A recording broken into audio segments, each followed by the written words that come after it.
GP MR Ajith കുമാറിനെ ക്രമസമാധാന ചുമതലയിൽ നിന്ന് മാറ്റണമെന്ന് ആവർത്തിച്ച് CPI.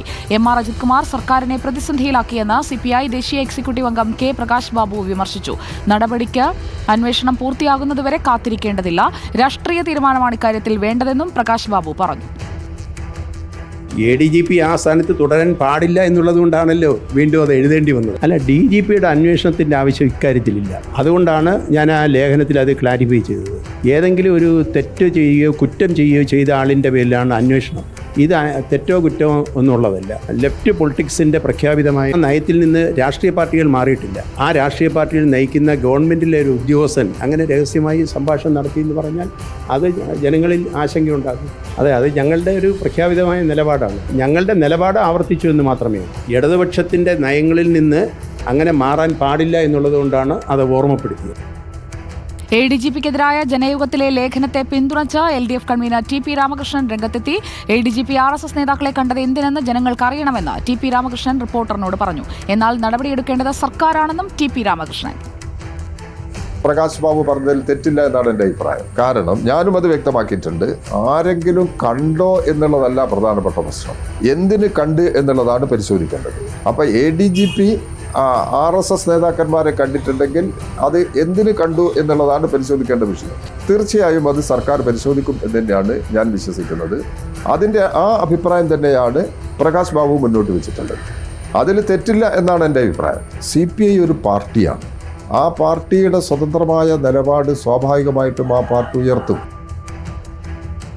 അജിത് കുമാറിനെതിരായ പരാതികളിൽ അന്വേഷണം വേണ്ടെന്നാണ് വിജിലൻസിന്റെ നിലപാട്. R ശ്രീജിത്തും ഉമേഷ് ബാലകൃഷ്ണനും നമുക്കൊപ്പം ചേരുകയാണ്. ആദ്യം R ശ്രീജിത്തിലേക്ക്. R ശ്രീജിത്ത്, CPIയുടെ നിലപാട് അത് ഏറ്റെടുക്കുകയാണ് LDF കൺവീനർ TP രാമകൃഷ്ണൻ. ഇപ്പോൾ ADGPക്കെതിരെ പ്രത്യക്ഷത്തിൽ നടപടിയൊന്നുമില്ല എന്നുള്ളത് നമ്മൾ കണ്ടുകൊണ്ടിരിക്കുകയാണ്. സ്ഥാനത്ത് നിന്ന് പോലും മാറ്റി നിർത്തുന്നുമില്ല. CPI ആവശ്യം വീണ്ടും മുന്നോട്ട് കൊണ്ടുവരുമ്പോൾ LDFൽ വീണ്ടും ചർച്ചയാകുമോ ഇത്? സുജയ, RSS നേതാക്കളുമായി കൂടിക്കാഴ്ച നടത്തിയ ADGP MR അജിത് കുമാറിനെ ക്രമസമാധാന ചുമതലയുള്ള ADGP സ്ഥാനത്ത് മാറ്റണം എന്ന മുൻ നിലപാട് ആവർത്തിക്കുക മാത്രമല്ല CPIയുടെ ദേശീയ എക്സിക്യൂട്ടീവ് അംഗം K പ്രകാശ് ബാബു ചെയ്തിരിക്കുന്നത്. ഇപ്പോൾ ഈ MR അജിത് കുമാറിനെതിരെ ഒരു അന്വേഷണം നടക്കുന്നു. ആ അന്വേഷണം കഴിഞ്ഞ് തീരുമാനമെടുക്കാൻ കഴിയുള്ളൂ എന്ന CPM നിലപാടിനെ തള്ളുക കൂടിയാണ് പ്രകാശ് ബാബു ചെയ്തിരിക്കുന്നത്. അതിന് അദ്ദേഹം CPIയുടെ മുഖപത്രമായ ജനയുഗത്തിൽ എഴുതിയ ലേഖനത്തിൽ പറയുന്ന വാദഗതികൾ ഇതാണ്. ഒരു ഫാസിസ്റ്റ് സംഘടനയുമായി രഹസ്യ ചർച്ച നടത്തുന്ന പോലീസ് മേധാവി ഇടതുപക്ഷ രാഷ്ട്രീയ ധാരണകൾക്കും ഭരണ സംവിധാനത്തിനും കളങ്കമാണ്. രാഷ്ട്രീയ നയവ്യതിയാനം ഉദ്യോഗസ്ഥരുടെ റിപ്പോർട്ടിലൂടെ കണ്ടുപിടിക്കേണ്ട ഒന്നല്ല, രാഷ്ട്രീയ ബോധ്യമാണ് അവിടെ ആവശ്യം. വൈകിയ നീതി നിഷേധമാണെന്ന ആപ്തവാക്യം ജുഡീഷ്യറിക്ക് മാത്രമല്ല സർക്കാരിനും ബാധകമാണ് എന്നാണ് പ്രകാശ് ബാബു ചൂണ്ടിക്കാണിക്കുന്നത്. അതായത് ഒരു മാസം നീണ്ടു നിൽക്കുന്ന DGPയുടെ നേതൃത്വം നടക്കുന്ന അന്വേഷണത്തിന് ശേഷം മാത്രമേ ADGP MR അജിത് കുമാറിനെതിരെ എന്തെങ്കിലും നടപടി സ്വീകരിക്കാൻ കഴിയൂ എന്ന CPMൻ്റെ വാദമാണ് ഈ ലേഖനത്തിലൂടെ പ്രകാശ് ബാബു പാടെ തള്ളുന്നത്. ഇവിടെ ഏതെങ്കിലും ഒരു ഉദ്യോഗസ്ഥൻ്റെ അന്വേഷണ റിപ്പോർട്ടല്ല ആവശ്യം, മറിച്ച് ഒരു രാഷ്ട്രീയ ബോധ്യമാണ്. RSS നേതാക്കളുമായി കൂടിക്കാഴ്ച നടത്തുന്നത് അത് വ്യക്തിപരമാണെങ്കിലോ ഔദ്യോഗികമാണെങ്കിലോ ഇടതുപക്ഷ സർക്കാരിന് ഭൂഷണമല്ല എന്ന രാഷ്ട്രീയ ബോധ്യം ഇവിടെ CPM പ്രകടിപ്പിക്കുന്നില്ല എന്നാണ് പ്രകാശ് ബാബു പറയാതെ പറയുന്നത്. അത് നേരത്തെയുള്ള നിലപാട് ആവർത്തിക്കുന്നതിനപ്പുറത്തേക്ക് കടന്ന് ഇപ്പോൾ നടക്കുന്ന അന്വേഷണത്തിൻ്റെ നിരർത്ഥകത കൂടിയാണ് പ്രകാശ് ബാബു ചൂണ്ടിക്കാണിക്കുന്നത്. R ശ്രീജിത്താണ് വിവരങ്ങൾ നൽകിയത്. ഉമേഷ് ബാലകൃഷ്ണൻ കൂടി നമുക്കൊപ്പം തുടരുന്നുണ്ട്. ഉമേഷ് ബാലകൃഷ്ണൻ, ഇപ്പോൾ വിജിലൻസ് അന്വേഷണം നിലവിൽ ഉയർന്ന പരാതികളിൽ വേണ്ടതില്ല, സർക്കാർ നിർദ്ദേശിക്കട്ടെ എന്നതാണോ വിജിലൻസിന്റെ നിലപാട്?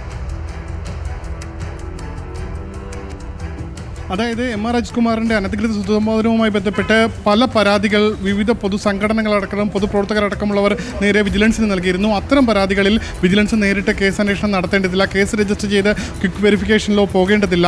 പ്രാഥമികമായി അത്തരം കാര്യങ്ങൾ പരിശോധിച്ച ശേഷം അത്തരമൊരു നടപടി, അതായത് പൊതുവായി കിട്ടുന്ന പരാതികളിൽ വിജിലൻസ് അന്വേഷണം വേണ്ട എന്നുള്ള നിലപാടാണ് ഇപ്പോൾ വിജിലൻസ് എടുത്തിരിക്കുന്നത്. അതേസമയം നേരത്തെ ADGP MR അജിത് കുമാറിനെതിരെ വിജിലൻസ് അന്വേഷണം നടത്താമെന്നുള്ള ശുപാർശ മുഖ്യമന്ത്രിക്ക് നൽകിയിരുന്നു. DGP മുഖ്യമന്ത്രിക്ക് നൽകിയ ശുപാർശയിൽ ഇതുവരെ തീരുമാനമെടുത്തിട്ടില്ല. പക്ഷേ ഈ പൊതുവായി വരുന്ന പരാതികളിൽ മാത്രമാണ് ഇപ്പോൾ തീരുമാനമെടുത്തിട്ടുള്ളത്. അതുകൂടാതെ പ്രത്യേക അന്വേഷണ സംഘം ഇപ്പോൾ അന്വേഷണം നടത്തുന്നുണ്ട്. അതിന് സമാന്തരമായി വിജിലൻസ് കൂടി അന്വേഷണം നടത്തേണ്ടതില്ല എന്നും വിജിലൻസ് തീരുമാനിക്കുകയായിരുന്നു. സുജയ. ഓക്കെ, ഉമേഷ് ബാലകൃഷ്ണനാണ് വിവരങ്ങൾ നൽകിയത്. അടുത്ത വാർത്തയിലേക്ക് പോകും.